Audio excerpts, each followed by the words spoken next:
Kumerow, that was the final blow in the Rodgers-Packers relationship. I know what you're thinking. Jake Kumerow? What? Well, for background, Rodgers had been complimentary of Kumerow right before the team cut him. Brian Westbrook back with us now. Brian, Packers releasing Kumerow, reportedly putting Rodgers over the edge. Is that justified or is that just absurd to you? You're a former player. Jenna, this is absolutely absurd because of who Jake Kumerow is. Who is he again? How many passes has he caught in his NFL career?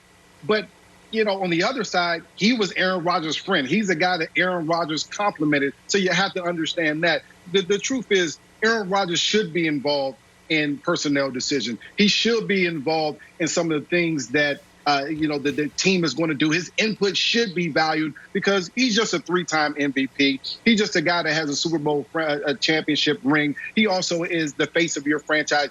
That's why you involve him in these types of things as far as the personnel decisions go. Here's the other thing. It's small things like this that keep your superstars happy. I'll never forget. We were in Philly, and the players have their player parking lot, and there was one spot near the door where you had to walk 5 feet to the door. All the other players had to walk, 50 yards away.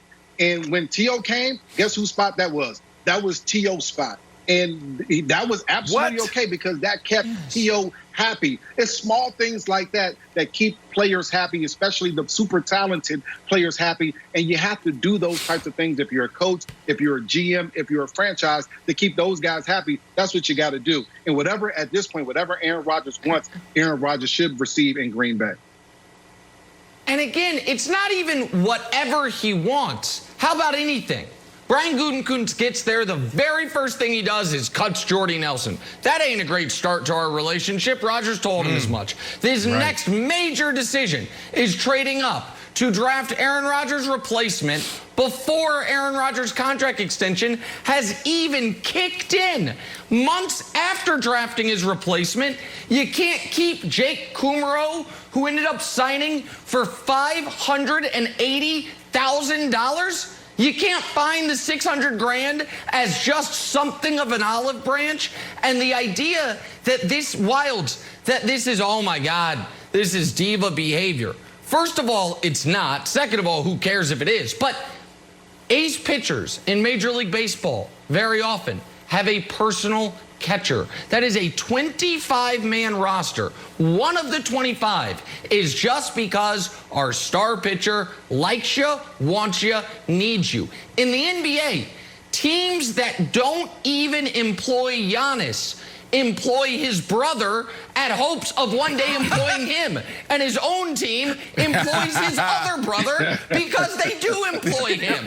Like, this is how things work. Players. And so yes, I understand, and I'm not talking trash on Costas or Thanasis, but come on, Giannis probably helps him. What evidence do we have, Wilds, that Brian Gutekunst isn't putting his finger in Aaron Rodgers' eye? What is the evidence we have that it's like, you know what, he's getting a bum rap here? Tell me. Because they went 13-3 the last 2 years, and we're in the NFC Championship the last 2 years, and all I have to hear about is they don't have they're not doing well enough, they're not doing a good enough job. But Brandon, what do you want the guy to do? If you draft defensive players, you're not giving Aaron Rodgers enough weapons. If you draft offensive players, you're saying, oh, that's why Aaron Rodgers never had a top 5 defense. Like Tom Brady's had top 5 defense. And if you're trying to build the best team to win the Super Bowl, you're cutting his friend. If you keep his friend on the team, now you're playing favorites, and we need that spot. What if there's situational football and we need a defensive player whoever took that spot? To me, it feels like the guy's in a lose-lose situation. There's nothing he can do right. And it all feels like a leverage play, which I think 2 years at $85 million will solve, and Jake Kumerow does not need to enter the narrative. No, it's more than that. This guy, this general manager, Brian Gutekunst, wherever he came from, like, he think it's about him, and it's not. The reason why they went 13-3 and they've been a good team and a contender for so many years is because of Aaron Rodgers. That's it. No defense. Charles Woodson is not walking back in that door. Al Harris is not walking in that door. It is Aaron Rodgers. What did I say yesterday? This is not a negotiation. This is a hostile takeover. So what happens when you're involved in a hostile takeover? You say, here is the list of my demands, and I want it all. So Brian Gutekunst. So if Jordy Nelson, right, what Nick talked about a couple years ago, Aaron Rodgers said, that is my guy. That relationship between quarterback and wide receiver is special. Man, he should have had one more year, maybe even 2 more years, just off of the strength of their relationship and their connection. But you wanna release him, not good. And then you got what's his name, Jake Kumerow. I don't even know who Jake Kumerow is, but I'm with Nick here. He's not Jordy Nelson. They're in Appleton, Wisconsin. There's nothing. Brian, I don't know how many times you flew out there to play Green Bay, but there's nothing out there. So these guys, they probably get together and play cards on the Friday night. You know, they might, watch a little Netflix. Okay. Let them have that moment. The quarterback, he needs that. These guys are just different. They're just different. Guys, the defending Super Bowl champions this year, their head coach said, we are not in the Antonio Brown business. And then Tom Brady had take your roommate to work day, and AB shows up. He's like, hey, he lives with me, and he's on the team now, too. And they're like, all right, like, whatever. Like, I guess we're just going to figure out how to make it work. But, Brian, you own properties all over the world. One's in Maryland, right? Your giant horse palace in Maryland, I think that's right.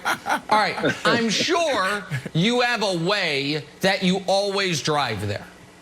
If your wonderful, amazing wife tells you on one trip, honey, I've got a better path. No one takes it. I promise, though, it's better, more beautiful, and faster. If she's right, she gets all the kudos in the world. If she's wrong and you end up in West Virginia, then it's not like if Google Maps directed you wrong. You're a little annoyed. You're a little angry. Brian Gutekunst said, guys, I'm going off the path. We've got an MVP caliber quarterback. He's 36 years old. I'm going to trade up preemptively for his replacement. If he's right, if last year instead of winning the MVP, Rodgers looks cooked, if Rodgers looked like Peyton the final year in Denver, and if Jordan Love looks like Mahomes his rookie season in Kansas City, where people can't stop talking about how good he looks in practice, then guess what? Brian Gutekunst has a job forever. He's probably executive of the year. But if he's wrong, there are repercussions.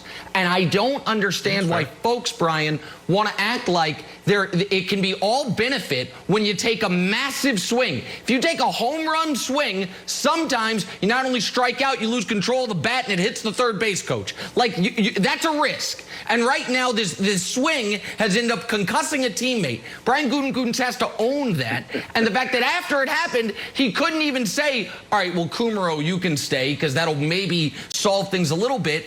I'm surprised people don't get it. Nick, and you're a driving example. If my wife wants to go a different direction, that's the way we're going to go. That's going to keep her happy. That's the way that we're going to go, because she is Aaron Rodgers. She is the franchise player. She is the boss here. But let me ask you guys this, because I've just been thinking this for a long time. If you're a GM, you have a star player like Aaron Rodgers, Patrick Mahomes, does that mean you can never draft a franchise quarterback? You can never look to the future? Aaron Rodgers was 36 years old. Does that mean we have to always be tied to you? Can we never move on? Because they did that with Brett Favre with Aaron Rodgers. Does that mean that we can never draft another guy, or we have to wait until you fall completely off for me to do it? B, there's a way of doing it, right? All you got to do, these guys are sensitive. What you do is you say, look, here's the deal. Let's sit down and figure out what the next 3 years look like for you, 5 years, 10 years. We're trying to build this thing for the future after you. That's what a good organization does. A good organization makes sure they have pieces in place, so when the talent, that's there, when they leave, they step down, they're still rocking and rolling. Include them in the discussion. That's what he's doing. They didn't include Aaron Rodgers in the Jordan Love discussion. He didn't know that until... That's right. They said the selection is in. The pick is in. That's the problem. There it is. There's a courtesy at the very least. I would argue you don't trade up for the guy, but if he falls to you, maybe. But if you have decided to trade up for him and you know what's happening, Jenna, there is a courtesy you pay. which is to not have him learn it when Roger Goodell says it. That you at least are grown up enough to call him and say, I know you're not going to like this. It's what's best for the team. We love you. We wanted to give you a heads up. It should happen weeks and months before, though, Nick. But even if they don't know weeks and months before, they could have called him 5 minutes ahead of time.